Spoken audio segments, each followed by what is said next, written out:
If you look at Iron Man's first suit, the Mark I, and compare it to the hero's nanotech suit from Avengers Endgame, a lot has changed. But it's not just the technology in the world of the MCU.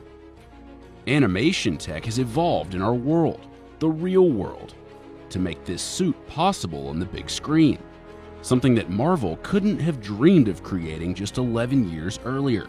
To get from here to here required a decade of innovation, 10 Marvel movies, and a lot of work on movies with no superhero in sight. Let's start where Tony Stark's story began, in that cave in 2008's Iron Man. In this scene, Tony Stark is a man in a giant metal suit trying to escape a cave. So what better way to make it seem real than by using a real man in a real metal suit? Iron Man director Jon Favreau is known for pushing the envelope with his projects like The Lion King and The Mandalorian. But back then, he wasn't confident that CGI could convincingly create a full Iron Man suit. So they went practical. For that first bulky cave suit, he enlisted the help of the legendary Stan Winston studio, now called Legacy Effects, to make this 90-pound version of the Mark I with epoxy armor shells, flexible urethane, leather, and aluminum. And for the project, Winston's team perfected a metallic chrome paint that would be used for other projects years down the road. But the film had to rely on CGI for this section of the scene, because the practical suit was just too large for either Robert Downey Jr. or his stunt double to move around in. That left the challenge of creating the first digital Iron Man suit audiences would see up to the embassy in Vancouver. Their accomplishment wouldn't have been possible without the practical work from Stan Winston's studio. They modeled the digital suit closely after the real suit, even going so far as getting pieces of that real suit flown to Canada for reference. The digital version was so detailed that it even captures these text markings and textures. And to create a realistic metallic reflection, the embassy used the knowledge they learned from working on car commercials to influence how they shaded the digital version of the suit. We learned a lot about car paint, about clear coat, how light plays on cars, how they react to their environment, which they're essentially mirrors of their environment. But that was just the Mark I. The Mark II would have to be sleeker and more refined, and have a polished coat that would accurately reflect light like the night sky in this scene. Once again, Favreau had Stan Winston create a real version of this suit, but what you're looking at here is completely computer generated. Just like with the Mark I, FX Studio Industrial Light and Magic, ILM for short, used that practical version of the suit as the basis for its digital version. ILM was so successful that when Favreau saw it, he couldn't tell the difference between the real and the fake. And we showed it to John and the Marvel team, and they're like, okay, well, which bits did you replace? And we're like, actually, we replaced the whole thing. So. Without this early work in the first Iron Man, which convinced the filmmakers and the world of what VFX could do, the wild world of Marvel as we know it might not exist. But the true test of the CGI would come with the Mark III, Iron Man's most recognizable look.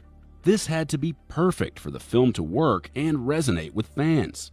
ILM wanted to prove both that they could make the CGI character move the right way and that his metal armor matched the personality of Tony Stark. ILM had worked with shiny car surfaces in 2007's Transformers, which ultimately helped them nail down the outer layer of the Mark III. They made the suit look more like a glossy sports car than industrial metal, as Marvel initially planned. We ended up saying, you know what, it's Tony Stark, he's a playboy, you know, he's rich. He's not going to have an industrial forklift type suit, he's going to want a sports car suit. The basic design was based on Marvel comic book artist Adi Granov's Iron Man illustrations. But one of the biggest challenges with replicating this 2D suit in real life was that the comic version was designed with heroic proportions that don't match real human beings. So they tweaked the model to be shaped as if a real human being were inside, something they would later decide to change. But when it came to Iron Man, we tried to be very like, oh no, a real guy could fit in the suit, and the real mechanism between the suit and the guy is there. Now, the guy would have to be extremely thin to really fit into it. At the onset of Iron Man 2, motion capture technology had really advanced, which made it possible for them to use a combination of practical and CGI suits. Various practical versions of the Mark III suit were built by Stan Winston's team, which could be worn in pieces based on which parts of Robert Downey Jr. were seen on camera at the time. The rest of his body was often covered in a motion capture suit, which would be filled in later with CG suit pieces. This would help his performance, since he didn't have to struggle under the bulk and weight of the full suit.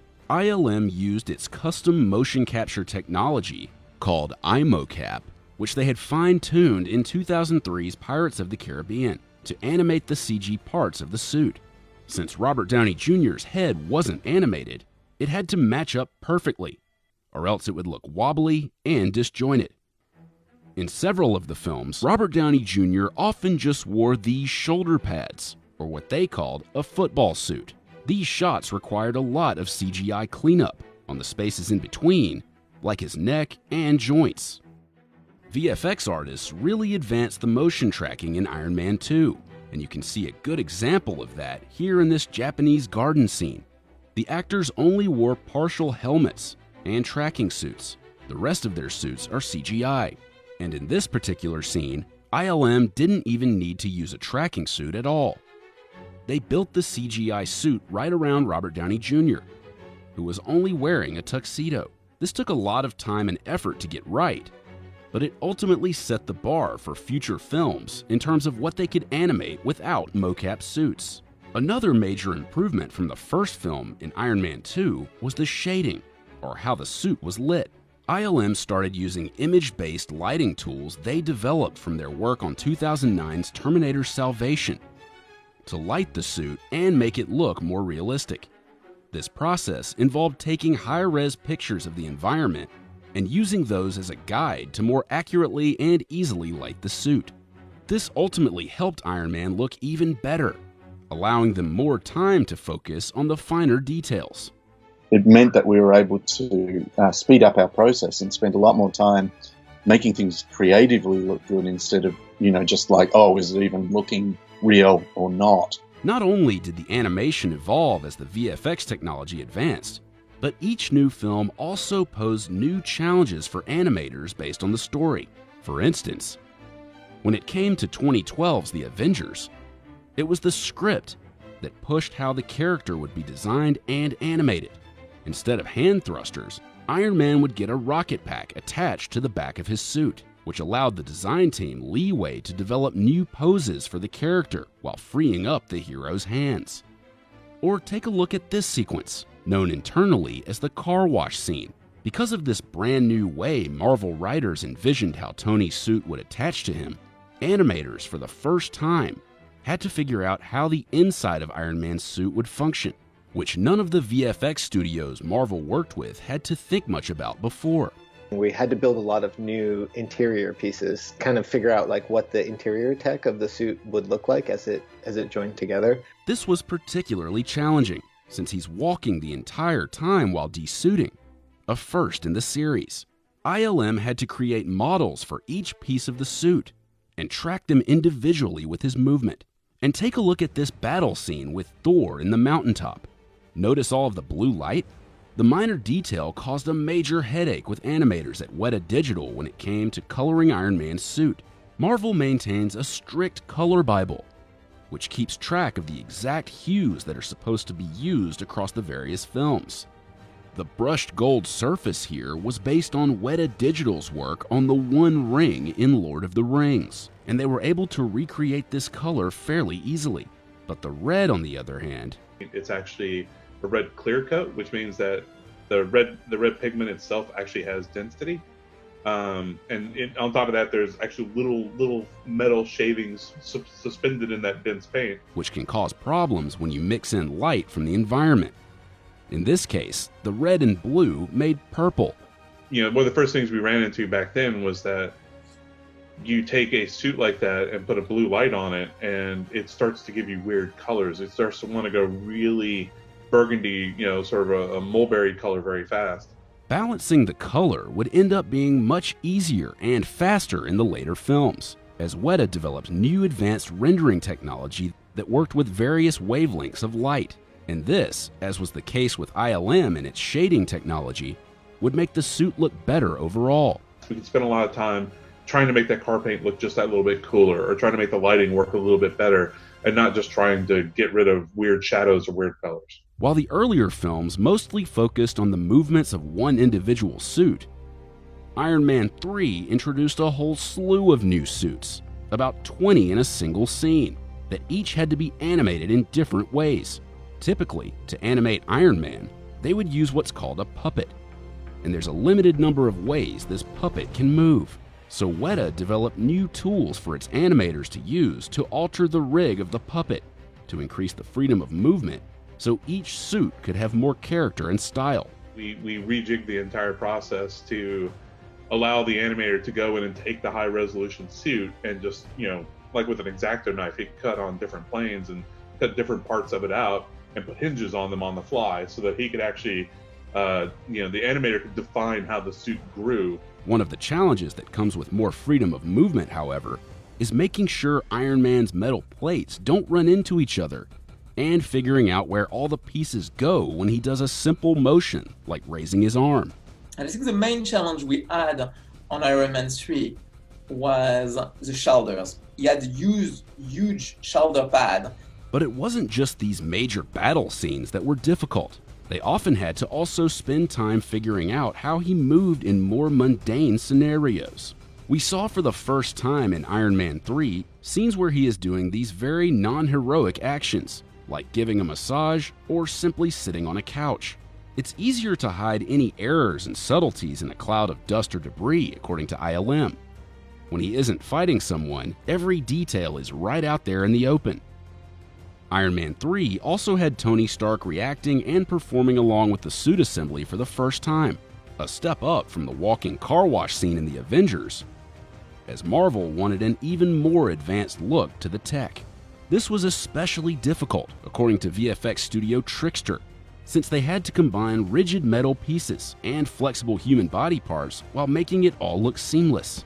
24 separate parts were first disguised as what Trickster calls amorphous, mystery slick pieces of technology, alien to any distinguishable suit parts. Each would then transform into the familiar suit pieces as they flew towards him. As the series evolved from using practical effects in Iron Man to a mix of practical and CGI to mostly CGI in later films, suddenly the suit, which was originally tweaked to be more human, would now be tweaked to be more heroic again. We first saw subtle changes in the Avengers with his legs. Little facts that a lot of people probably don't know. Iron Man's legs are longer than a human's legs. His ankle would also have to be a mere 1.5 inches across inside the suit. Iron Man was also slimmed down a bit in Avengers Age of Ultron to give him more of a comic superhero silhouette. Slightly tighter waist, that sort of thing, a little beefier around the shoulders.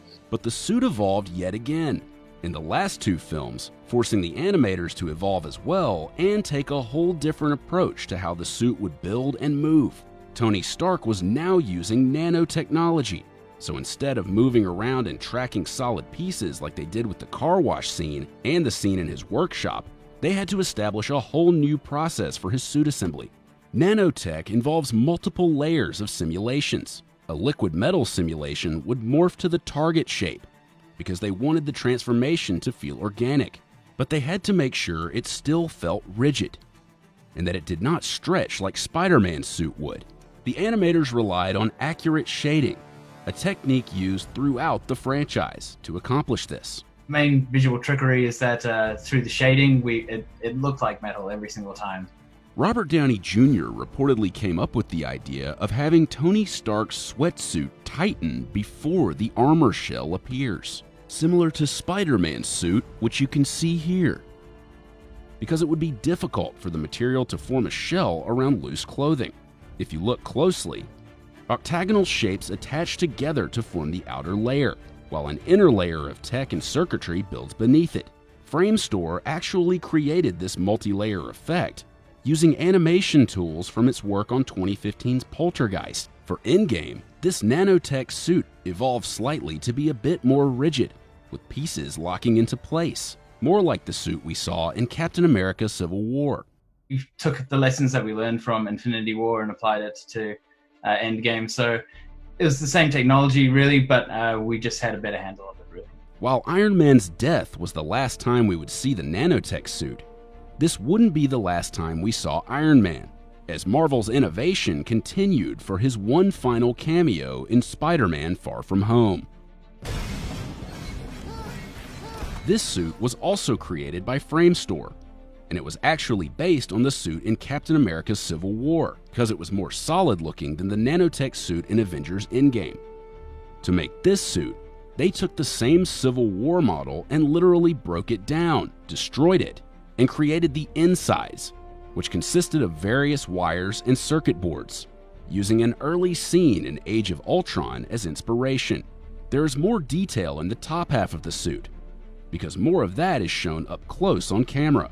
And to achieve the undead look, first they added the signature metallic sheen of Iron Man, and then they added the layers of dirt and rust. To be fair, the suit is almost not recognizable by the end of the process. So after 11 years of development to perfect Iron Man's CGI suit, it ultimately was destroyed. By using advancements in 3D modeling and motion tracking, experimenting with new lighting techniques, and using realistic-looking practical models as a base, they were able to create something that continually felt fresh, futuristic, and real as it evolved in the story. It wasn't like anybody had thought that a person could wear a suit of powered armor and it would look anything other than like a guy in old knight armor waddling around on a set. He's so crafted on so many levels. There's so much thought that goes into every little panel that moves that you're intrigued and you're compelled to keep watching him and find out what's going to happen.